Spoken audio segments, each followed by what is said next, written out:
I'm Teisha with Shalom TV's news update for Tuesday, September the 3rd, 2013.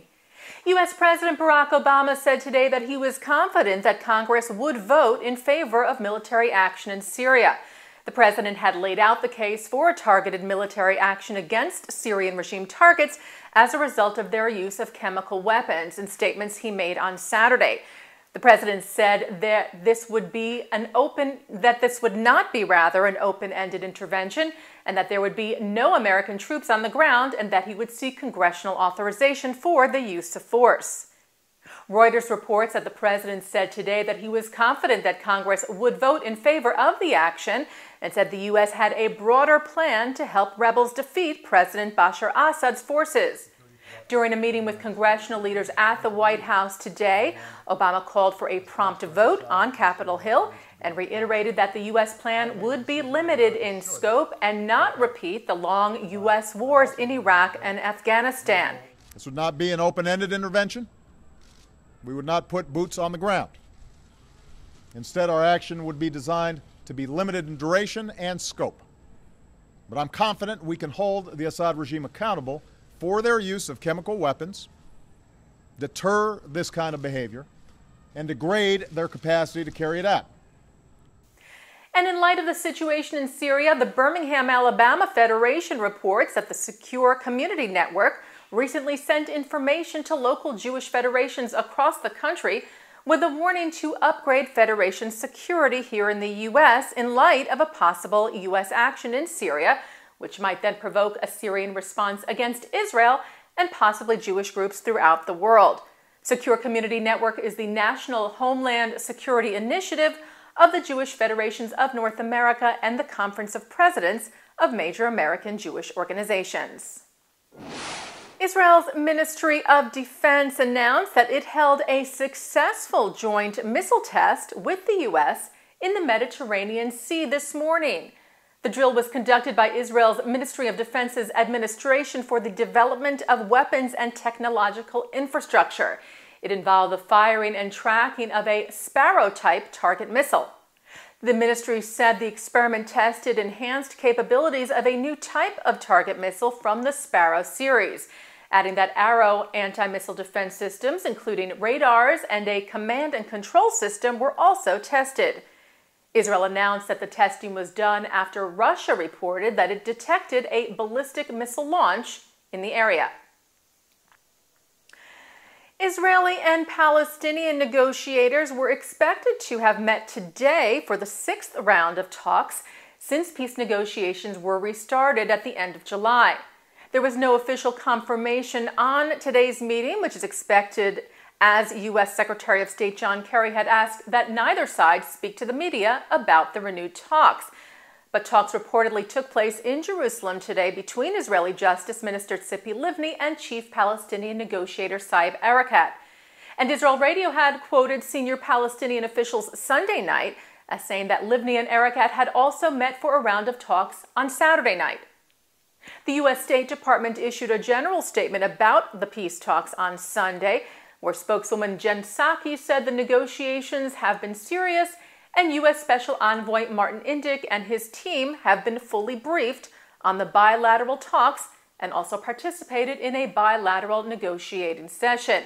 Meanwhile, the Jerusalem Post reports that Ramallah's Foreign Minister Riyad al-Maliki told Palestinian media today that the Palestinians are trying to arrange a meeting between PA President Mahmoud Abbas and Secretary of State Kerry to address the Palestinians' reported dissatisfaction with the talks thus far, including their claims that Israel is dictating the talks and what they say is the insufficient participation of Indyk in the negotiations.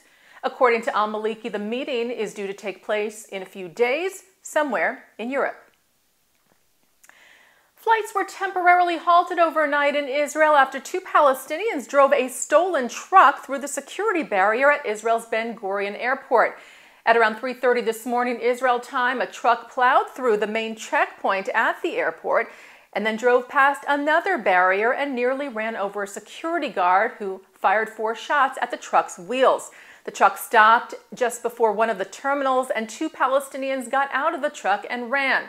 They were apprehended shortly thereafter. After an initial investigation, the incident is not thought to have been an attempted terror attack. No explosives were found on the vehicle, and the Palestinians, who are residents of Jenin and Qalqilia, respectively, are thought to have arrived at the airport by mistake after stealing the truck and taking a wrong turn. Israel security forces are continuing their investigation. The Jerusalem Post reports that the Palestinian Authority announced that they would be providing grants to 26 security prisoners who were recently released from Israeli jails. A statement issued by the PA government following its weekly meeting in Ramallah said that the grants were being presented to the prisoners in honor of their, quote, sacrifices and in order to guarantee them a suitable standard of dignified living. The government did not say how much each prisoner would receive. Palestine Media Watch reports that the PA said it plans to give grants to up to 5,000 security prisoners who will be released from Israeli prisons, most of whom are convicted terrorists. The grant is called the Dignified Life Grant. The head of the Statistics Department of the Ministry of Prisoners Affairs, Abed Al-Nasser Farwane, said that the amount distributed in total would be, quote, 15 million American dollars, depending on the availability of funds. The Palestinian Authority's intention to use American dollars for released security prisoners was reported by the official PA daily Al Hayat Al Jadida last month, when the U.S. announced it would be providing $148 million in aid to the Palestinian Authority to help their struggling economy. According to U.S. law, however, no American aid money to the PA can be allocated to terrorists or former terrorists. President Obama held a pre-Rosh Hashanah conference call with American rabbis this past Friday. The president extended his wishes for the Jewish New Year to nearly 1,000 rabbis via a conference call where he expressed his wishes for a sweet, happy, and healthy New Year on behalf of the First Lady and himself. The call was co-hosted by the White House together with the Reform Movement's Central Conference of American Rabbis, the Conservative Movement's Rabbinical Assembly, the Orthodox Movement's Rabbinical Council of America, and the Reconstructionist Rabbinical Association. The president addressed several issues during the conference call, including the recent restart of peace talks between Israel and the Palestinians. And with the recent 50th anniversary of the March on Washington, the president also took the opportunity during the call to note the important role played by American Jews in the civil rights movement. And Pope Francis expressed his Rosh Hashanah greetings to the Jewish community as well. The Pope met with World Jewish Congress President Ronald Lauder and asked Lauder to convey his wishes to the Jewish people worldwide for a Shana Tova and a very sweet new year.